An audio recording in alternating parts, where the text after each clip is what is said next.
Bom, então, lendo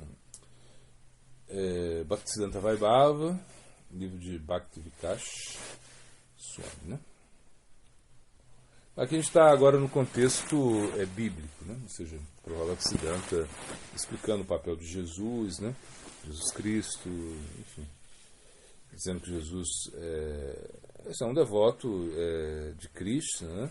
Mas ele não é superior a Haridas Thakur, não é superior a Vasudeva Datta, né? Uma coisa assim forte para nossa, bom, para a cultura cristã isso é forte, mas enfim. Inclusive, por exemplo, se explica, né, que o cristianismo não colou muito na Índia, não deu muito certo, porque o milagre mais poderoso de Jesus Cristo foi, o mais divino dele, foi ressuscitar Lázaro, né? E isso um yogi é capaz de fazer. Então na Índia eles já viram muito acontecer isso, né? Yogis, né? Tântricos, né? Que fazem as pessoas reviver, né? Assim, em algumas circunstâncias eles são capazes de fazer isso, né? Então por isso não era uma coisa assim tão, né, poderosa. Eles não ou seja, não colou muito, né? Então ele comparou a famosa submissão de Jesus, para o Prabhupada Bhaktisiddhanta falando, né? Essa seja feita a tua vontade. Então no Monte das Oliveiras, né? Quando Jesus está lá, o Jesus humano, né, de certa maneira, porque esse Jesus que tem esse aspecto humano que está ali sofrendo, né? Ou seja, que é diferente um pouquinho, porque o Jesus humano e o Jesus divino eles convivem juntos, né? Isso tem que ser assim.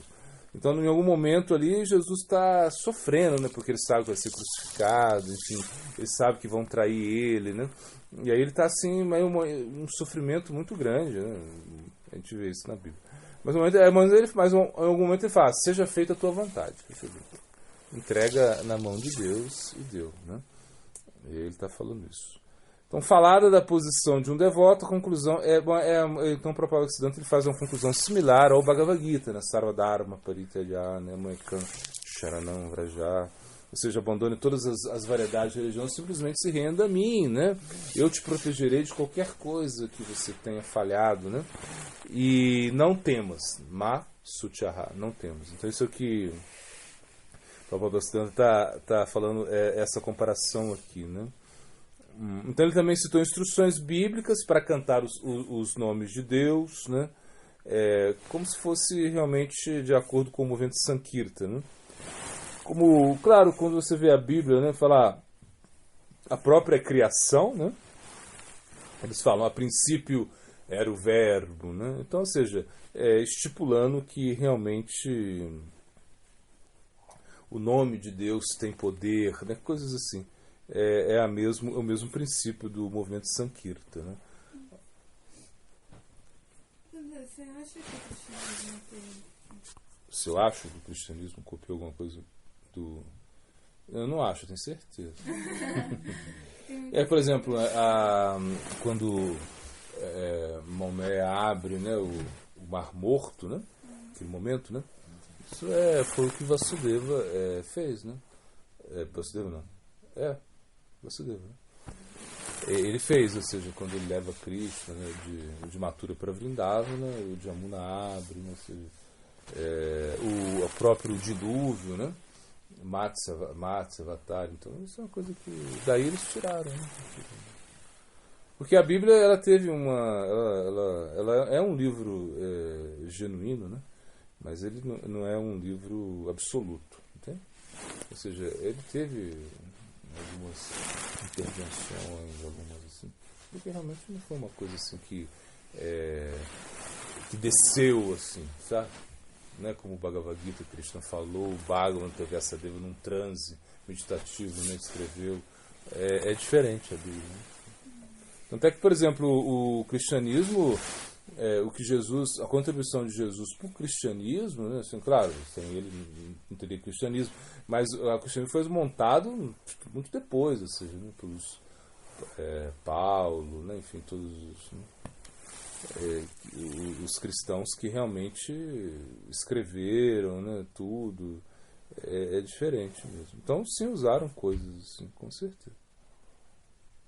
Ele considerou a súplica, o pão nosso de cada dia nos dai hoje, estando longe da verdadeira devoção, né? Por quê? Porque Deus não pode ser um servo seu, né? Me dá pão, me dá rosquinha, me dá pizza. Não. Imagina, você que tem que servir a Deus, né? E não Deus servir você. E por isso que hoje, mesmo até entre os devotos, existe uma tendência a ficar bravo com Deus, né? Quando uma coisa der errada, você fica com raiva de Cristo. Eu vi isso já. Uma vez uma devota, né? Ela, coitada, o filho dela é um devoto, desde criancinha, enfim, ele, um devoto incrível, morreu. Assim, ele se desviou um pouquinho e de repente, sei lá, morreu. Teve um acidente de carro, morreu. E aí ela deixou de acreditar em Cristo. Né? Assim, perdeu a fé completamente em Cristo. Né? Então não é isso. Ou seja, não é bem isso, né, que você tem que culpar Deus. Né? Não, na realidade é o karma. Né? A gente tem que ver isso. Né? E a gente deveria também, esse conceito, né, pedir comida para a alma, né, não para encher o nosso estômago. E o próprio Jesus Cristo falou isso. Né? Ele falou, por que vocês estão pedindo, por que vocês estão se preocupando, né, se os próprios passarinhos, né, eles têm o que comer, né? Ele fala isso, uma hora ele fala isso na Bíblia, eu acho, né? Os passarinhos já têm o que comer, eles não estão preocupando. Então por que vocês ficam preocupando em comer, no que vão comer amanhã, coisas assim? Não. Então por isso a gente não tem que ficar pensando nisso, assim, que Deus é o nosso servo, né? E também falava, não use o nome de Deus, não use o nome do Senhor em vão, né? Então, na realidade, ele falava, que o próprio Alexandre disse, né, que Deus não deve ser chamado para suprir as necessidades temporais, né? Não tomar o seu nome em vão significa cantar, né, de uma maneira pura, aneblashita. Shunyam. Ou seja, não tem motivo diferente da devoção. Tudo que você faz é para devoção. Né? Ou seja, você canta para devoção. Né? Então, por isso, os devotos puros, por exemplo, eles não querem cantar o santo nome para neutralizar as reações pecaminosas, estão com medo de ir para o inferno, vamos cantar o santo nome. Não.